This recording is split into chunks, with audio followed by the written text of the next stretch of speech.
चंद्रयान-3 चांद के दक्षिणी ध्रुव पर पहुंचकर भारत ने रचा इतिहास। बहुत बहुत शुक्रिया मेरे प्यारे दोस्त, हमारे ऐतिहासिक दुनिया पर आने के लिए। आज एक नज़र चंद्रयान-3 की पूरी कहानी पर नज़र डालते हैं। चंद्रयान-3 चांद के दक्षिणी ध्रुव पर पहुंचकर भारत ने रचा इतिहास। चंद्रयान-3 23 अगस्त 2023 भारत को चांद पर सफलता मिल गई है। चंद्रयान-3 ने चांद की सतह पर उतरकर इतिहास रच दिया है। चंद्रमा के दक्षिणी ध्रुव पर सफलतापूर्वक उतरने वाला भारत पहला देश बन गया है।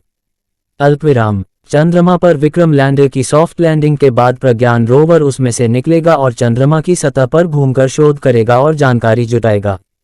14 जुलाई को दोपहर 2:35 बजे श्रीहरिकोटा से उड़ान भरने वाले चंद्रयान-3 ने अपनी 40 दिनों की लंबी यात्रा पूरी की है। इसरो के बताए गए विवरण के मुताबिक चंद्रयान-3 के लिए मुख्य रूप से 3 उद्देश्य निर्धारित हैं। चंद्रमा के दक्षिणी ध्रुव पर लैंडर की सॉफ्ट लैंडिंग कराना, चंद्रमा की सतह कही जाने वाली रेजोलिथ पर लैंडर को उतारना और घुमाना, लैंडर और रोवर से चंद्रमा की सतह पर शोध कराना।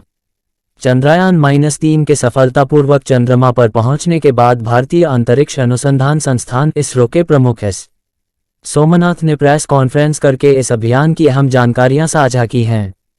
चंद्रयान-3 अभियान का विक्रम लैंडर चंद्रमा पर पहुंच गया है। इस लैंडर में रोवर भी है जो चंद्रमा का अध्ययन करेगा। इस रोवर का नाम प्रज्ञान है। एस सोमनाथ ने कहा कि प्रज्ञान रोवर जल्द ही बाहर आएगा और इसमें एक दिन भी लग सकता है। इसमें से कई यंत्र भी निकलेंगे जिनमें रंभा शामिल है। रंभा चंद्रमा के वातावरण का अध्ययन करेगा। ये रोवर 2 अहम अध्ययन करेगा जिनमें सबसे पहले लेजर से उस जमीन का अध्ययन करना शामिल है।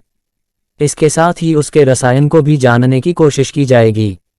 इसरो चीफ ने बताया कि इस अभियान की सबसे मुश्किल घड़ी उपग्रह को अंतरिक्ष में ले जाकर छोड़ना था और फिर दूसरी मुश्किल घड़ी इसको चंद्रमा पर लैंड कराना था। इसके साथ ही उन्होंने अमेरिकी अंतरिक्ष एजेंसी नासा समेत ऑस्ट्रेलिया, ब्रिटेन के ग्राउंड स्टेशंस को भी शुक्रिया अदा किया। सोमनाथ ने बताया कि कई विदेशी एजेंसियों ने भी इसमें मदद की जिसकी वजह से इस अभियान में सफलता मिल पाए। चंद्रयान-3 की चंद्रमा पर सफल लैंडिंग के बाद भारतीय अंतरिक्ष अनुसंधान संगठन इसरो के प्रमुख एस सोमनाथ ने अभियान की सफलता की घोषणा की। इसरो चीफ ने पीएम मोदी का अभिवादन करते हुए उन्हें बोलने के लिए आमंत्रित किया। उन्होंने कहा, मैं अपने पीएम से हमें आशीर्वाद देने को कहूंगा। ब्रिक्स सम्मेलन में भाग लेने के लिए दक्षिण अफ्रीका गए प्रधानमंत्री नरेंद्र मोदी ने वर्चुअली संबोधित किया। पीएम मोदी ने कहा, हमारे परिवारजनों, जब हम अपनी आंखों के सामने ऐसा इतिहास बनते हुए देखते हैं, जीवन धन्य हो जाता है। ऐसी ऐतिहासिक घटनाएं राष्ट्र जीवन की चेतना बन जाती हैं। ये पल अविस्मरणीय है। ये क्षण अभूतपूर्व है। ये क्षण विकसित भारत के शखनांद का है। ये क्षण नए भारत के जय घोष का है। ये क्षण मुश्किलों के महासागर को पार करने का है। ये क्षण जीत के चंद्रपथ पर चलने का है। ये क्षण 140 करोड़ धड़कनों के सामर्थ्य का है। ये क्षण भारत में नई ऊर्जा, नई चेतना का है। पीएम मोदी ने कहा, इसरो ने वर्षों तक इस पल के लिए इतना परिश्रम किया है। मैं 140 करोड़ देशवासियों को बधाई देता हूं। हमारे वैज्ञानिकों के परिश्रम और प्रतिभा से चंद्रमा के उस दक्षिणी ध्रुव तक पहुंचा है जहां दुनिया का कोई देश भी नहीं पहुंच सका है। अब चांद से जुड़े मिथक बदल जाएंगे और कथानक बदल जाएंगे। नई पीढ़ी के लिए कहावतें भी बदल जाएगी। उन्होंने चंद्रयान-3 की सफलता की बधाई के साथ इसरो के एक और मिशन की जानकारी दी है। पीएम मोदी ने कहा, जल्द ही सूर्य के विस्तृत अध्ययन के लिए इसरो आदित्य L1 मिशन शुरू करने जा रहा है। इसके बाद शुक्र भी इसरो के लक्ष्यों में से एक है। गगनयान के जरिए यमून मिशन भी है। भारत बार बार ये साबित कर रहा है कि उड़ान की कोई सीमा नहीं है, इसलिए आज के दिन को हमेशा याद रखेंगे। ये दिन हम सभी को उज्ज्वल भविष्य की ओर प्रेरित करेगा। पीएम मोदी ने कहा, चंद्रयान-3 का मिशन पूरी मानवता के लिए है। यह मानवतावादी विचार पर आधारित है। मुझे विश्वास है कि दुनिया के सभी देश ये उपलब्धि हासिल कर सकते हैं। हम सभी चांद और उससे आगे के जहां के सपने देख सकते हैं। भारत की उड़ान चंद्रमा की कक्षा से आगे जाएगी। अभी कहा जाता है चंदा मामा बहुत दूर के हैं और अब एक दिन वो भी आएगा जब बच्चे कहा करेंगे चंदा मामा बस एक टूर के हैं। पीएम मोदी ने कहा, मैं दुनिया के सभी देशों के लोगों से कहना चाहता हूं कि ये सिर्फ भारत की सफलता नहीं है। ये एक ऐसा साल है जब भारत G20 की अध्यक्षता कर रहा है। हमारा approach one earth one family का है और हम ये रिप्रेजेंट करते हैं। कांग्रेस नेता राहुल गांधी ने भी चंद्रयान-3 की सफलता पर इसरो को बधाई दी है। उन्होंने एक ट्वीट में कहा, आज की सफलता के लिए इसरो को बधाई। चंद्रमा के दक्षिणी ध्रुव पर सॉफ्ट लैंडिंग वैज्ञानिक कम्युनिटी की वर्षों की मेहनत का परिणाम है।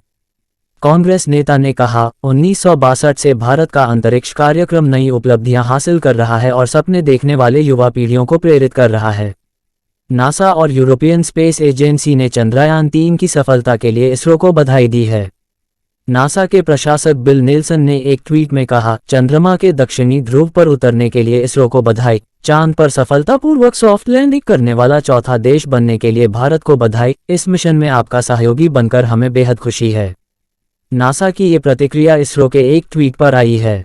इसरो की इस सफलता पर यूरोपियन स्पेस एजेंसी ESA ने भी बधाई दी है। ESA के प्रमुख जोसेफ ए शबाकर ने कहा, अद्भुत, इसरो और भारत के सभी लोगों को बधाई, नई तकनीक को प्रदर्शित करने का शानदार तरीका और चांद पर भारत की सॉफ्ट लैंडिंग। शानदार, मैं बहुत प्रभावित हूं। उन्होंने इस मौके पर इस प्रक्रिया में सहयोग के लिए ESA ऑपरेशंस को भी बधाई दी और कहा कि एक मजबूत अंतर्राष्ट्रीय साझेदार एक शक्तिशाली साझेदार होता है। कांग्रेस पार्टी ने अपने बधाई संदेश में कहा है, चंद्रमा की सतह पर चंद्रयान-3 के सफलतापूर्वक उतरने पर इसरो सहित सभी देशवासियों को बधाई। भविष्य में अंतरिक्ष अनुसंधान की आवश्यकता को देखते हुए ही पंडित नेहरू ने इसरो की नींव रखी थी। यह उनकी दूरदर्शिता का ही परिणाम है कि आज भारत पूरे विश्व में अंतरिक्ष अनुसंधान के क्षेत्र में नए कीर्तिमान स्थापित कर रहा है। जयराम रमेश ने कहा, इसरो की आज की उपलब्धि वाकई शानदार है, बेमिसाल है। 1962 के फरवरी महीने में होमी भाभा और विक्रम साराभाई की दूरदर्शिता के कारण इनकोस्पार की स्थापना की गई। इनकोस्पार यानी Indian national committee on space research. इसमें जो पहले व्यक्ति शामिल थे, पहले 4-5 व्यक्ति जो शामिल थे, उनमें APJ अब्दुल कलाम थे।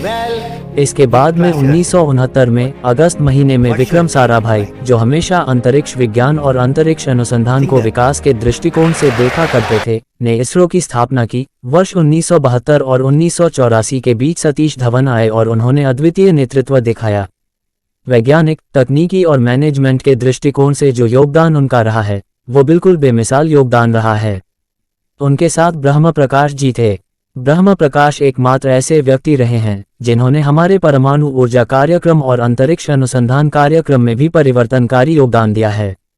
जयराम रमेश ने लिखा, सतीश धवन के बाद UR राव से शुरुआत हुई और कई चेयरमैन आए। उन सभी ने अपना विशेष योगदान दिया इसरो में और हमारे अंतरिक्ष कार्यक्रमों में। आज हम जो सफलता देख रहे हैं वो एक सामूहिक संकल्प, एक सामूहिक कामकाज है और जो कहते हैं, एक कलेक्टिव टीम एफर्ट का नतीजा है। ये सिस्टम का नतीजा है, एक व्यक्ति का नहीं है। जहां लोग एक टीम वर्क के साथ, एक सामूहिक मानसिकता के साथ काम करते हैं। और पिछले कुछ वर्षों में इसरो की जो पार्टनरशिप है, जो भागीदारी है, अलग अलग शिक्षा के संस्थान हैं, निजी क्षेत्र की छोटी छोटी कंपनियां हैं जिन्हें आज स्टार्टअप्स कहते हैं, उनके साथ जो भागीदारी का कार्यक्रम इसरो की तरफ से हुआ है, उसका भी असर हम देख रहे हैं। आज का क्षण हमारे लिए बहुत ही गर्व का क्षण है और हम इसरो को सलामी देते हैं। पिछले अनुभव के आधार पर चंद्रयान-3 के मॉड्यूल में जरूरी बदलाव किए गए हैं ताकि लैंडिंग के वक्त अचानक लगने वाले किसी झटके की सूरत में उसे संभाला जा सके। सामान्य शब्दों में कहें तो आखिरी लम्हों में जैसा कि अक्सर होता है, अगर कुछ गलत हुआ तो भी वैज्ञानिकों के पास उसे संतुलित करने और लैंडिंग जारी रखने का मौका होगा। ऐसा कहा जा रहा है कि चंद्रमा की कक्षा में मौजूद चंद्रयान-2 के ऑर्बिटर और चंद्रयान-3 के बीच संपर्क स्थापित हो गया है। चंद्रमा की सतह की ओर बढ़ रहे चंद्रयान-3 के लिए चंद्रयान-2 ने अपने मैसेज में कहा, वेलकम बडी। चंद्रयान-2 के पास उसके मैसेज डिलीवर की सूचना भी पहुंच गई थी। लेकिन कई और बातें हैं जो इस लैंडिंग मिशन के लिए मायने रखती हैं, जिसमें प्रज्ञान लूनर रोवर भी शामिल है। चंद्रयान-3 की लॉन्चिंग के बाद लूना 25 को भेजा गया था, लेकिन उसका लक्ष्य पहले पहुंचने का था। इसके ठीक उलट चंद्रयान-3 को ज्यादा वक्त मिला अपने आसपास की चीजों को देखने, जांचने और परखने का, ताकि लैंडिंग के लिए बेहतर जगह का चुनाव किया जा सके। चांद पर अभी तक सफल लैंडिंग करने वाले विश्व के केवल 3 देश ही हैं, अमेरिका, रूस और चीन। चंद्रयान-3 के सफल लैंडिंग करने के बाद भारत ऐसा करने वाला चौथा देश बन गया है। लेकिन सबसे महत्वपूर्ण बात है कि भारत ने अपने चंद्रयान को चांद के साउथ पोल पर लैंड कराया है, जहां आज तक किसी भी देश ने किसी तरह के यान की लैंडिंग नहीं कराई है। इस तरह साउथ पोल पर यान लैंड कराने वाला भारत विश्व का पहला देश बन गया है। दोस्तों, आपका बहुत बहुत शुक्रिया वीडियो को पूरी देखने के लिए। जाते जाते हमारे चैनल को सब्सक्राइब कर दो और एक प्यारा सा कमेंट करते जाए और आप हमेशा खुश रहे।